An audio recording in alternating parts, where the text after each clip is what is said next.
வாங்க இன்னைக்கு பாலைவனத்துக்கு போகலாமா? அங்க 2 நண்பர்கள் நடந்து போயிட்டு இருந்தாங்களாம்.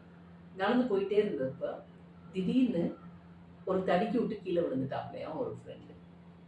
அப்ப கீழ விழும்போது, இன்னொரு நண்பர் என்ன செஞ்சார்ன்னா, "ஏன் கீழ பார்த்து நடக்க மாட்டியா?" ஒரு ஓங்கி அரைஞ்சுட்டாப்லயாம்.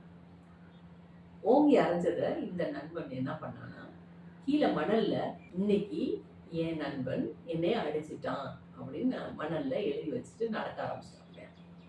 அப்புறம் போயிட்டே இருந்தப்ப தண்ணி தாகமாவும் இருந்ததா, இவங்களுக்கு குளிக்கணும்னு தோணுச்சாம் வேறயா. அப்ப பார்த்தீங்கன்னா, அங்க நீர்வீழ்ச்சி இருந்ததாம். அந்த நீர்வீழ்ச்சியில போயிட்டு சரி குளிப்போம் அப்படின்னு சொல்லிட்டு போய் குளிக்க போறப்ப, எந்த நண்பன் அடி வாங்குனானோ, அந்த நண்பன் போய் தடுமாறி திருப்பி தண்ணிக்குள்ள விழுந்துட்டாப்லயாம்.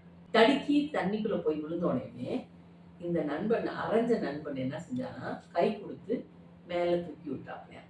அப்போ இந்த அரை வாங்குன பையன் என்ன செஞ்சான்னா, அந்த கல்வெட்டுல போயி, "இன்னைக்கு என் நண்பன் என் உயிர காப்பாத்துனான்" அப்படின்னு சொன்னான்.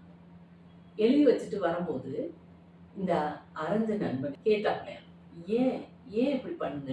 அங்க பார்த்தீன்னா மணல்ல எழுதி வச்ச, இங்க பார்த்தீன்னா கல்லுல எழுதி வச்ச" அப்படின்னா. ஏன் நான் மணல்ல எழுதி வச்சேன்னா, அது மறக்க வேண்டியது. நீ என்னை அரைஞ்சத.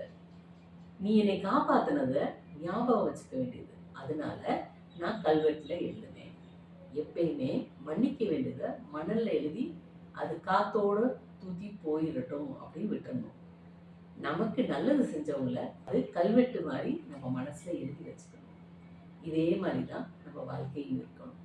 எல்லாத்தையும் மன்னிச்சு விட்டு, நல்லத நம்ம எடுத்துக்கிட்டு வாழலாம்.